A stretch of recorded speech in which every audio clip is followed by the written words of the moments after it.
Hey, I'm glad you're connected again.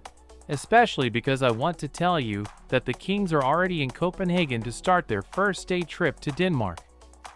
At the Wilhelm Lauritsen's terminal of the capital's airport, Felipe and Letizia were received at the tarmac by Queen Margaret, Crown Princes Frederick and Mary, as well as Princess Benedicta, the monarch's sister.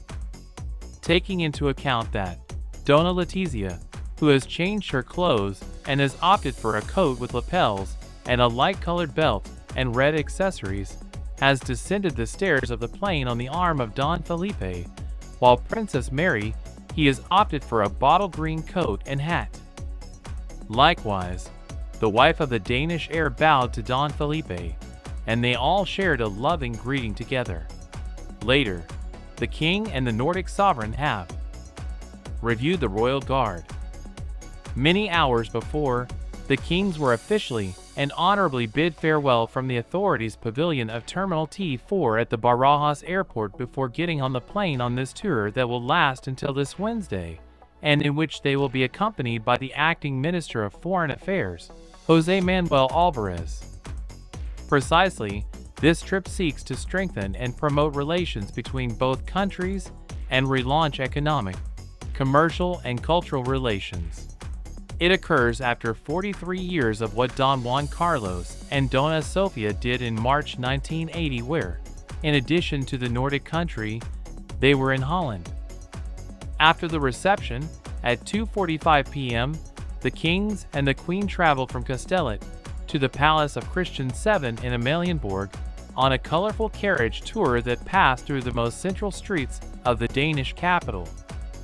The trip was made in a Landau-type car, built in 1889 and weighing 650 kilos, which is uncovered, but due to the cold it has been equipped with a black leather hood.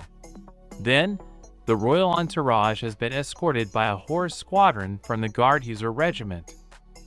Now the news that is going around the world and in both the Kingdom of Denmark and our country is that Queen Letizia would allegedly have a hidden relationship with Prince Frederick of Denmark because apparently he is one of the few direct relatives of King Felipe VI, those he tolerates, and with whom he maintains direct communication on various festive dates in Greece, Denmark, and Spain. This is how the tabloid press in our country catalogues the dark link that exists between Mrs. Letizia and the Prince of Denmark, now immersed in a tremendous scandal that not many of us knew about, and who would have some waiting for Mrs. Letizia herself to speak out. Accusations of alleged infidelity that rest on the cousin of Don Felipe de Bourbon.